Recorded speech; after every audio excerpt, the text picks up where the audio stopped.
Euh, Bonne question. Good question. Just have to switch. Euh,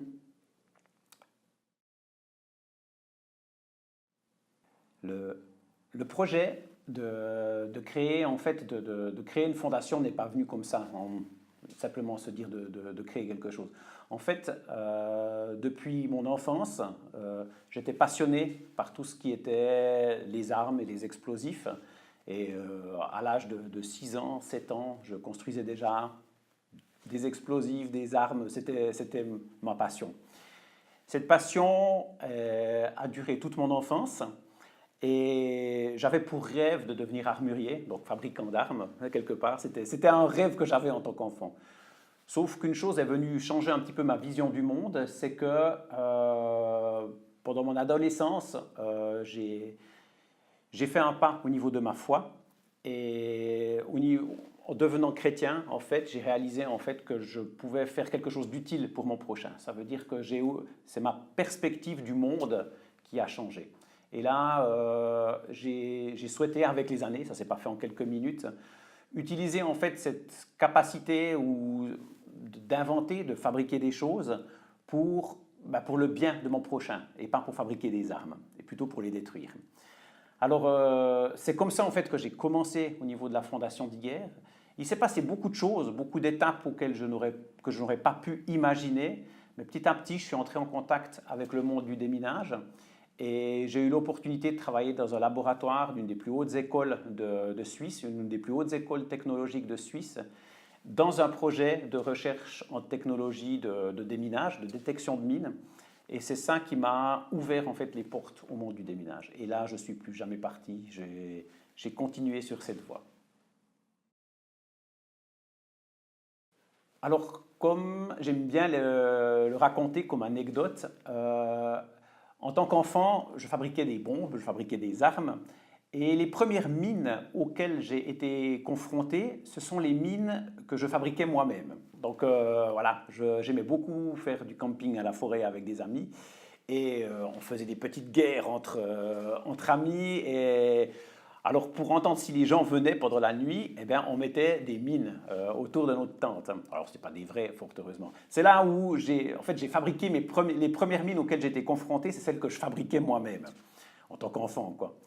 Et ensuite, quand j'ai fait ce pas au niveau de ma foi, et c'est un autre aspect des mines que j'ai découvert. C'était plus l'aspect technique, c'était plus l'aspect de la technologie de fabriquer ce genre d'engin. Ça m'intéressait plus. Par contre, j'ai entendu parler du fait que les mines causaient d'immenses problèmes au niveau humanitaire. Et ça, à nouveau, c'est tout par hasard. Je suis ingénieur de formation, je travaillais comme ingénieur de développement dans une industrie. Et c'est un de mes collègues qui un jour m'a parlé d'un de ses voyages au Vietnam. Et il m'a dit, ben, au Vietnam, il y a encore des mines. Et ça m'a intéressé. J'ai posé des questions. Et c'est lui qui, pour la première fois, m'a parlé en fait de ces mines qui existent toujours. Moi, je croyais que c'était fini, hein, comme tout le monde. On se dit, les guerres sont terminées, la guerre du Vietnam est terminée, il n'y a plus de mines. Il m'a dit, non, non, il y en a toujours. Et il m'a expliqué ce problème des mines qui restent après les conflits. Ces mines qu'on a beaucoup de peine à trouver, qu'on doit encore enlever à la main. Et c'est lent, c'est dangereux, ça coûte très cher. Et c'est là que je me suis dit, voilà, en tant qu'ingénieur, j'aime la technologie, je suis ingénieur au fond de moi-même, j'ai peut-être quelque chose à faire dans ce domaine, je pourrais peut-être venir en aide à mon prochain en aidant ces démineurs à faire quelque chose, à faire leur travail plus efficacement et de manière plus sûre. Voilà, c'est le chemin. Un collègue de travail qui m'a parlé de ça.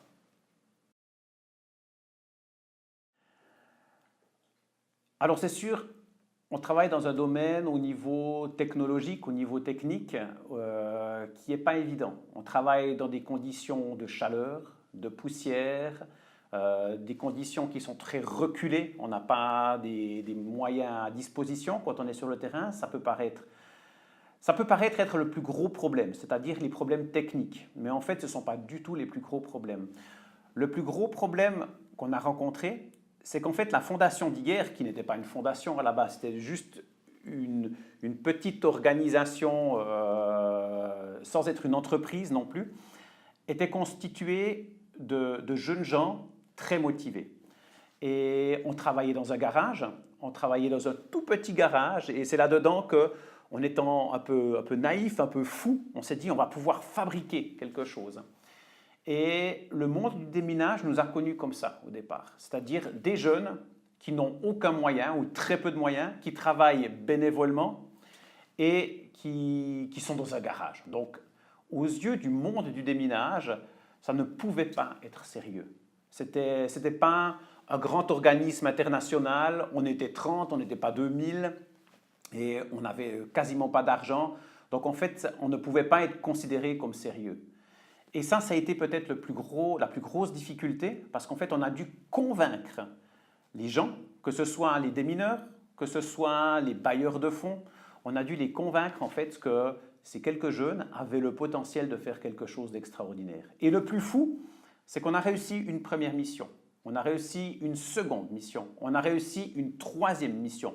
Il a fallu réussir au moins 4 ou 5 missions d'envergure pour qu'on commence à être considérés comme des acteurs sérieux dans le domaine du déminage et qu'en fait, ce que nous amenions comme solution avait un sens et pouvait réellement apporter quelque chose, quoi. Donc les résultats n'ont pas suffi du premier coup. Et ça a été une grande surprise pour moi parce que c'était long. Et quand je vous parle de long, c'est-à-dire qu'on a mis à peu près 15 ans. 15 ans à être reconnus par la communauté du déminage comme des acteurs sérieux, des acteurs qui pouvaient amener quelque chose de nouveau et d'efficace. Et ça, je pense que ça a été le plus dur parce que 15 ans, c'est long. La première fois que j'ai été confronté à une région impactée, c'était dans les années 1997, donc ça fait plus de 20 ans, ça fait presque 20 ans maintenant, et c'était en Croatie. Le pays venait de sortir de la guerre, c'était encore très frais, et j'ai été très choqué. Très choqué parce que on sentait encore, on va dire, l'odeur de la guerre. J'ai la chance de vivre en Suisse. La Suisse est un pays en paix, on n'a pas de soucis. À ce niveau-là, c'est un pays qui est très stable. Et d'être projeté en quelques heures de train, j'étais dans un pays qui venait d'être en guerre. Et les bâtiments détruits, les maisons vides, les maisons où les habitants étaient morts ou avaient été déportés, les champs de mines qui n'étaient même pas marqués à l'époque. On ne pouvait pas aller, mais on ne savait pas où c'était. Donc c'était vraiment, pour moi, ça a été très dur. La seconde partie qui était très dure, c'était aussi de parler avec les démineurs. Parce que les démineurs étaient tous d'anciens militaires. Et ces anciens militaires étaient encore très imprégnés par la guerre. On sentait que la vie, la mort, c'était quelque chose de très proche et on pouvait passer d'un à l'autre très rapidement. Et ça m'a beaucoup marqué, cette fragilité de la vie dans un pays en plein départ de reconstruction complètement détruit. Et ça m'a beaucoup marqué. J'ai aussi eu la chance ensuite d'aller au Cambodge. C'était la deuxième fois où j'ai eu l'opportunité d'aller dans des zones contaminées. Et là, c'était un autre contexte, beaucoup plus pauvre encore, d'origine plus pauvre, très reculé. Et de voir en fait des zones immenses qui sont inexploitables, des démineurs qui me disaient « mais moi je rêve que d'une chose, c'est d'arrêter le métier de démineur et de pouvoir exploiter ces terres », ça m'a beaucoup marqué. Un témoignage aussi, ça c'est beaucoup plus récent, c'était en Bosnie. J'avais un traducteur de l'armée bosnienne qui traduisait pour le vice-ministre auquel je venais de remettre officiellement une machine. C'était une cérémonie de remise de machine. Et le traducteur vient vers moi à la fin et me dit « Monsieur Guern, est-ce qu'on peut prendre une photo tous les deux ensemble? J'aimerais la montrer à mes enfants et leur montrer qui est cette personne qui nous permet à nouveau d'utiliser nos terrains. » Et ça m'a beaucoup marqué. On sait ce qu'on fait, on le fait parce qu'on y croit, mais quand on est confronté à ça, c'est en même temps une récompense, mais en même temps, ça fait mal au cœur parce qu'on sait qu'il y a encore beaucoup de travail à faire. Ça, c'est les premières fois. Maintenant, retourner après le passage des machines. Alors voilà, la Fondation d'Iguer n'a pas beaucoup de moyens. On évite les dépenses d'argent qui ne sont pas directement liées au projet. Et on le refait de temps en temps, où on envoie quelqu'un, si ce n'est pas trop loin, aller voir, faire des photos après. Mais normalement, on évite parce qu'on évite, on évite de dépenser de l'argent dans des voyages qui servent à rien. Donc c'est ça. Donc souvent, on arrive quand les terrains minés, on nettoie, on participe au nettoyage et ensuite on va ailleurs, on va travailler ailleurs. Voilà, on évite un petit peu de perdre du temps et de l'argent. Mais voilà, les quelques fois où on a pu le faire, c'est incroyable. C'est juste incroyable de se dire qu'on est acteur, qu'on a participé à faire revivre ces terrains. Mon rêve le plus fort serait que je n'ai plus de travail. Je fais ce métier, j'ai choisi de créer cette fondation, de m'engager là-dedans, pas pour gagner de l'argent, je gagnerais beaucoup plus si j'étais directeur dans l'économie, dans l'industrie. Mon rêve, c'est de pouvoir arrêter parce qu'il n'y a plus de travail. Je n'ai pas besoin de ça pour vivre. Je peux vivre en faisant d'autres choses. J'ai appris beaucoup de choses, je pourrais travailler ailleurs. Donc, je ne fais pas ça pour l'argent, je ne fais pas ça pour les honneurs. Et je rêve que d'une chose, c'est que le déminage puisse s'arrêter un jour. Alors malheureusement, on parle des mines, mais maintenant il y a les sous-munitions, il y a les engins piégés, il y a les villes détruites, partout où on retrouve de la contamination par des explosifs. Le travail, il y en a encore beaucoup. Je ne pense pas que je pourrais prendre ma retraite avant d'avoir terminé, malheureusement, mais j'aimerais vraiment y arriver. Maintenant, peut-être ce que je dirais à la communauté du déminage, c'est que on peut faire mieux. J'en suis persuadé. Depuis 20 ans que je travaille dans le monde du déminage, je suis persuadé qu'on peut faire mieux.